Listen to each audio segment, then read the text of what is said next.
오늘 수업에서는 동작 분석을 통해 얻은 데이터를 어떻게 이해하고 해석하며 실제 스포츠 현장에 어떻게 적용할 수 있는지를 학습하겠습니다. 동작 분석 데이터는 단순히 숫자를 보는 것이 아닙니다. 관절 각도, 속도, 힘, 근전도 신호, 시간 변화 등을 함께 읽어야 합니다. 예를 들어 어떤 선수의 움직임을 분석할 때 무릎이 몇 도 굽혀졌는가만 보는 것이 아니라 언제 굽혀졌는가, 얼마나 빠르게 움직였는가, 힘은 어느 순간에 크게 발생했는가까지 함께 확인해야 합니다. 이 장의 핵심은 데이터를 단순히 측정하는 것이 아니라 그 데이터를 바탕으로 선수의 움직임을 과학적으로 설명하고 부상 위험을 예측하며 경기력 향상에 활용하는 방법을 이해하는 것입니다.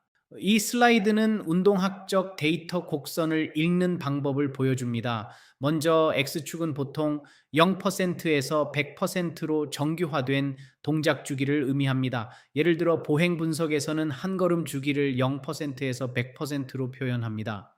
이렇게 하면 사람마다 걸음 시간이 달라도 같은 기준에서 비교할 수 있습니다.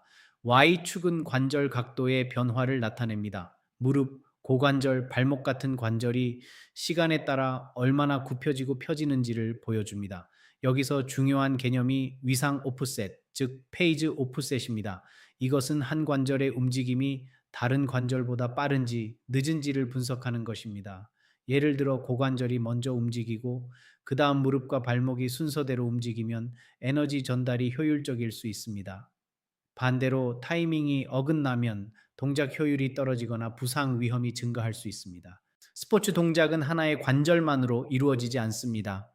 대부분의 동작은 여러 관절이 서로 연결되어 힘과 에너지를 전달합니다. 이것을 인체 사슬 협응 또는 키네틱 체인이라고 합니다. 예를 들어 투구, 발차기, 농구 슈팅 동작에서는 몸통이나 중심부에서 시작된 에너지가 어깨, 팔꿈치, 손목 또는 고관절, 무릎, 발목으로 전달됩니다. 이때 휩 효과, 즉 윕 메커니즘이 나타납니다. 채찍처럼 몸의 중심부에서 시작된 에너지가 말단 부위로 갈수록 속도를 크게 만드는 현상입니다. 그래서 엘리트 선수는 단순히 근력이 강한 것만이 아니라 여러 관절을 적절한 순서와 타이밍으로 사용하는 능력이 뛰어납니다. 이 타이밍이 경기력 차이를 만드는 중요한 요소입니다. 스포츠 동작은 하나의 관절만으로 이루어지지 않습니다. 대부분의 동작은 여러 관절이 서로 연결되어 힘과 에너지를 전달합니다. 이것을 인체 사슬 협응 또는 키네틱 체인이라고 합니다. 예를 들어 투구, 발차기, 농구 슈팅 동작에서는 몸통이나 중심부에서 시작된 에너지가 어깨, 팔꿈치, 손목 또는 고관절, 무릎, 발목으로 전달됩니다. 이때 휩 효과, 즉 윕 메커니즘이 나타납니다. 채찍처럼 몸의 중심부에서 시작된 에너지가 말단 부위로 갈수록 속도를 크게 만드는 현상입니다. 그래서 엘리트 선수는 단순히 근력이 강한 것만이 아니라 여러 관절을 적절한 순서와 타이밍으로 사용하는 능력이 뛰어납니다. 이 타이밍이 경기력 차이를 만드는 중요한 요소입니다. 동작 분석에서 속도와 가속도를 계산할 때는 위치 데이터나 각도 데이터를 미분합니다. 하지만 이 과정에서 주의해야 할 점이 있습니다. 수치 미분은 작은 노이즈도 크게 증폭시킬 수 있습니다. 예를 들어 마커가 조금 흔들리거나 센서 데이터에 작은 오차가 있어도 미분을 하면 그 오차가 더 크게 나타날 수 있습니다. 그래서 미분하기 전에 반드시 필터링 과정이 필요합니다. 대표적으로 저역통과 필터링, 즉 로우 패스 필터링을 사용합니다. 저역통과 필터는 실제 움직임과 관련이 적은 고주파 노이즈를 줄이고 인체 움직임의 주요 패턴은 유지해 줍니다. 따라서 필터링 없이 계산된 속도나 가속도 데이터는 신뢰하기 어렵습니다. 좋은 분석은 깨끗한 신호 처리에서 시작된다고 할 수 있습니다. 이 그래프는 보행 주기 동안 무릎 관절 굽힘 각도가 어떻게 변화하는지를 보여줍니다. 보행이 시작되는 0% 시점, 즉 뒤꿈치 착지 순간에는 무릎이 완전히 펴진 상태가 아니라 약간 굽혀져 있습니다. 일반적으로 약 5도 정도의 굽힘 각도에서 지면과 접촉합니다. 그 후 체중을 지지하는 입각기를 지나고 발이 지면에서 떨어지는 유각기로 넘어가면서 무릎 굽힘 각도가 크게 증가합니다. 유각기에서는 발이 지면에 걸리지 않고 앞으로 이동해야 하므로 무릎이 많이 굽혀집니다. 이때 최대 굽힘 각도는 약 60도까지 나타날 수 있습니다. 이 곡선을 분석하면 정상 보행인지, 관절 움직임에 제한이 있는지, 또는 보행 패턴에 이상이 있는지를 판단하는 데 도움이 됩니다. 보행 주기는 한쪽 발의 뒤꿈치 착지에서 시작하여 같은 발의 다음 뒤꿈치 착지까지를 하나의 주기로 봅니다.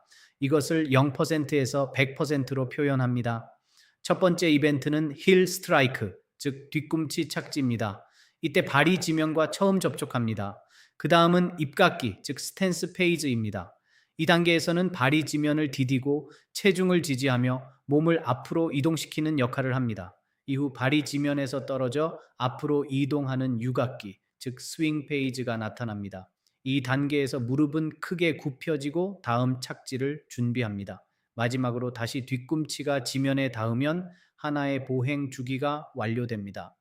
이러한 이벤트를 정확히 구분해야 관절 각도, 지면 발력, 근전도 데이터를 올바르게 해석할 수 있습니다. 최대 힘, 즉 피크 포스는 특정 동작 중 발생한 가장 큰 힘을 의미합니다. 이것은 근육이 낼 수 있는 절대적인 힘의 크기를 보여줍니다. 하지만 스포츠에서는 최대 힘만 중요한 것이 아닙니다. 힘을 얼마나 빠르게 만들어내는지도 매우 중요합니다. 이것을 힘 발현율, 즉 RFD라고 합니다.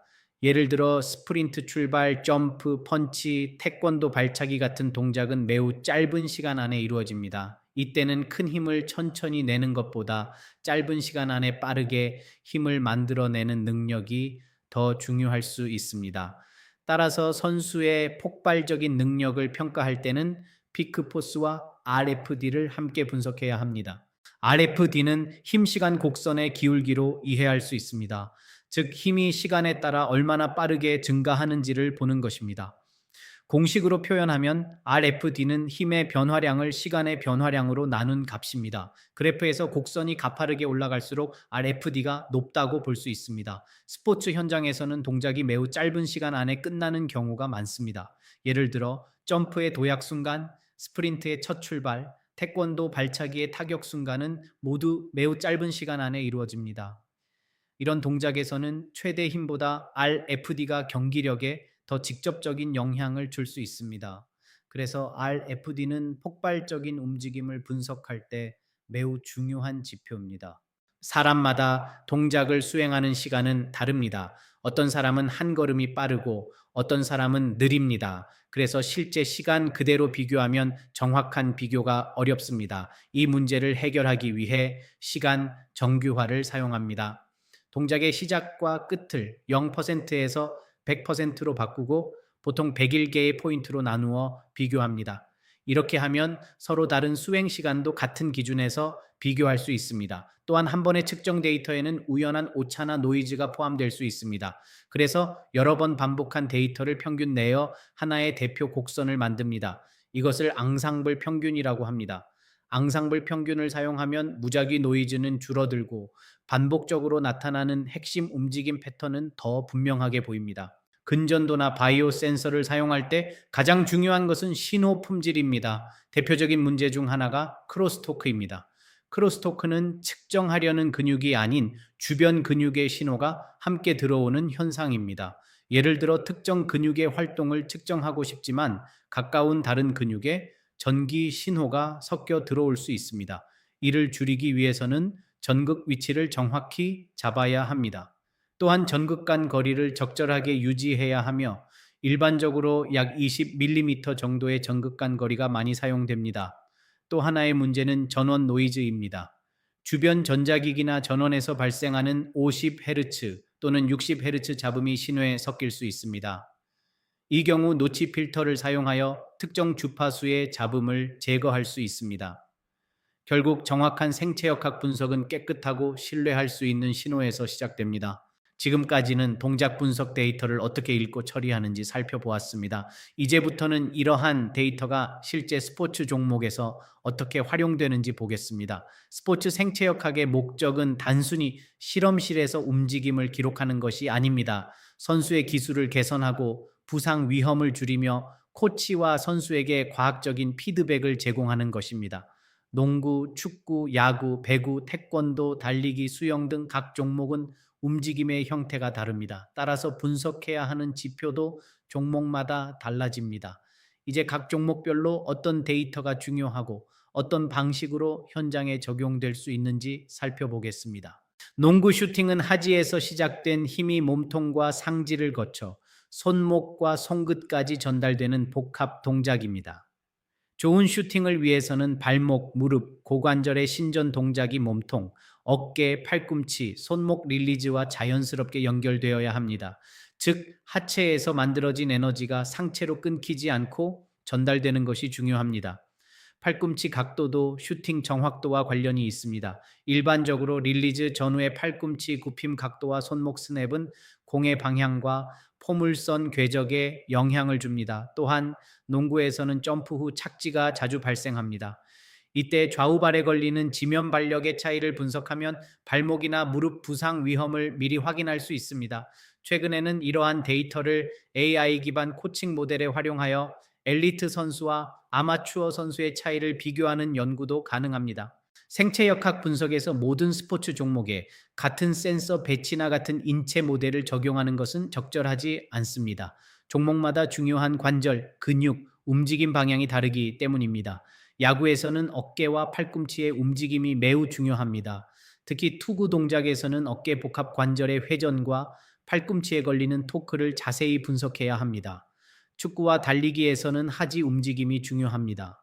골반의 전후방 경사, 고관절의 굽힘과 편, 무릎과 발목의 정렬을 분석해야 합니다. 태권도에서는 발차기처럼 매우 빠르고 순간적인 동작을 측정해야 합니다. 그래서 높은 샘플링 주파수가 필요합니다. 따라서 좋은 스포츠 동작 분석은 종목의 특성에 맞게 센서 위치, 센서 수, 분석 변수를 조정하는 것에서 시작됩니다. 축구 킥 동작에서는 공을 차는 다리뿐만 아니라 디딤발도 매우 중요합니다. 디딤발은 몸의 이동 속도를 멈추고 그 에너지를 골반과 차는 다리의 회전 운동으로 바꾸는 역할을 합니다. 이후 고관절, 무릎, 발목이 순서대로 움직이면서 공의 속도와 힘을 전달합니다. 부상 방지 측면에서는 대퇴사두근과 햄스트링의 균형이 중요합니다. 이것을 Q-H 레이시오, 즉 쿼드립스 투 햄스트링 레이시오라고 합니다. 대퇴사두근에 비해 기랑근인 햄스트링의 기능이 충분하지 않으면 무릎 관절이나 햄스트링 부상 위험이 높아질 수 있습니다. 따라서 SEMG와 운동학 데이터를 함께 분석하면 피로 누적, 근육 불균형, 부상 위험 신호를 더 잘 파악할 수 있습니다.